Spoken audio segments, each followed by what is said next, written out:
उत्तराखंड में एक थड़िया गीत प्रचलित है। थड़िया गीत यानी उत्तराखंड के लोक गीतों का एक प्रकार। ओ कांडा का कोथिक उर्यो, ओ तीलू कोथिक बोला, दिवीर मेरा रणसूर वहन, भक्तू पतवा को बदला लेक कोथिक खेलला। ये फोक सॉन्ग बेस्ड है गढ़वाल की लक्ष्मीबाई कही जाने वाली तिलोत्मा देवी यानी कि तीलू रोतेली के ऊपर। तीलू को जब दुश्मन युद्ध क्षेत्र में नहीं हरा पाए तो कत्यूरियों ने निहत्ती तिलोत्मा देवी को कपटता पूर्वक पीछे से वार कर तीलू की हत्या का कलंक अपने ऊपर लिया।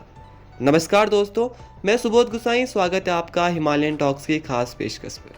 8 अगस्त 1661 को पौड़ी के चांदकोट क्षेत्र के गुराड़ गांव में भूप सिंह गोल्ला और मैणावती के घर तीलू का जन्म होता है। तीलू के 2 भाई थे जिनका नाम था भक्तू और पथवा। तीलू के पिता भूप सिंह गोला गढ़वाल नरेश के अंडर चौंतकोट परगने के थोकदार थे। दोनों बेटे और भूप सिंह की वीरता के किस्से गढ़वाल में नहीं बल्कि गढ़वाल के बाहर भी प्रचलित थे। तीलू बचपन से ही अपने भाइयों के साथ घुड़सवारी और तलवार चलाना सीखती थी और 15 साल की उम्र में ही तीलू के गुरु शिवदत्त पोखरियाल ने तीलू को इन विधाओं में पारंगत बना लिया था। इस दौरान तीलू की सगाई ईड़ा गांव के थोकदार के बेटे भवानी नेगी से करा दी गई, लेकिन इनकी शादी होने से पहले भवानी नेगी वीर गति को प्राप्त हो गई।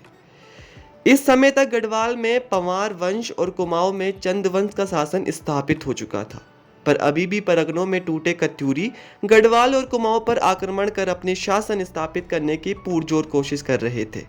इसी के चलते एक कत्यूरी राजा धामशाही ने गढ़वाल के सीमांत क्षेत्र खेरागढ़ पर आक्रमण कर दिया, जो क्षेत्र गढ़वाल नरेश के शासन क्षेत्र में आता था। गढ़वाल नरेश ने अपने गढ़ को बचाने की काफी कोशिश की, पर धामशाही की सेना उन पर भारी पड़ रही थी।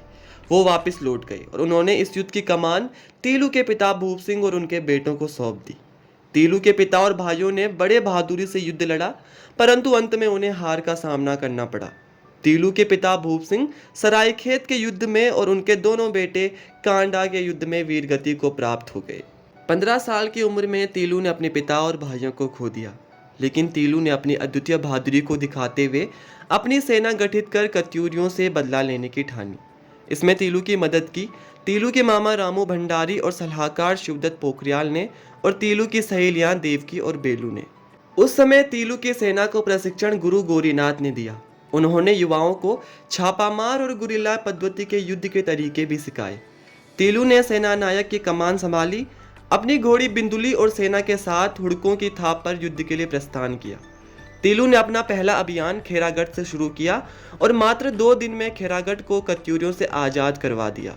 तीलू की सेना में कई जातियों के युवा थे, जैसे डंगवाल, असवाल, गोला, सजवाण, बंगारी, खुगसाल, ढोंडियाल, पोखरियाल, बोड़ाई, जोशी और सुंदरियाल जैसी तमाम जातियां शामिल थी।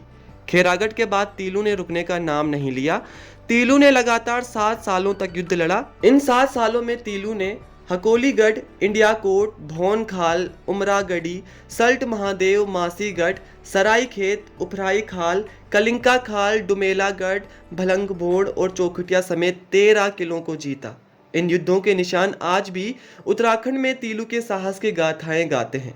इन 7 सालों में तीलू ने अपनी दोनों सहेलियों को, मामा रामू भंडारी और अपनी घोड़ी बिंदुली को खो दिया। 7 साल बाद तीलू अपने मूल गढ़ कांडा लौटी।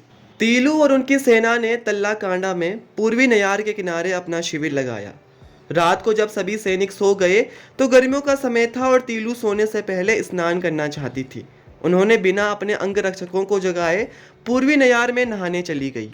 पूर्वी नयार में नहाते समय एक कत्यूरी सैनिक रामू रजवार ने पीछे से तलवार से हमला कर दिया। जब तक तीलू की चीखें सैनिकों के कान तक पड़ती, तब तक नयार का पानी तीलू के खून से लाल हो चुका था और उत्तराखंड की वीरबाला वीरगति को प्राप्त हो चुकी थी।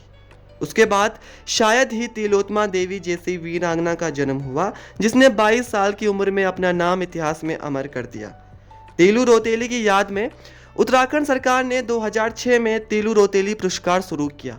तीलू रोतेली के नाम पर उत्तराखंड में उन महिलाओं को जो कृषि कार्य करते समय विकलांग हो चुकी हैं, उन्हें पेंशन दी जाती है। सरकार ने पुरस्कार और पेंशन तो दे दिए, पर क्या वाकई में सरकार ने तीलू की यादगार स्मारकों और अवशेषों को बचाने की कोशिश की? गढ़वाल की लक्ष्मीबाई का मूल घर आज उनके गांव में खंडहर बना पड़ा है, क्योंकि सरकार कोई भी हो, दस्तावेजों में काम करना जानती है, धरातल पर नहीं। तो दोस्तों आज की वीडियो में इतना ही। मिलते हैं एक ऐसी दूसरी वीडियो के साथ। तब तक के लिए अगर आपने चैनल को सब्सक्राइब नहीं किया, चैनल को सब्सक्राइब कर लें, बेल आइकन को प्रेस कर लें ताकि हमारी नई वीडियोस की अपडेट्स आपके पास सबसे पहले पहुंचे। धन्यवाद।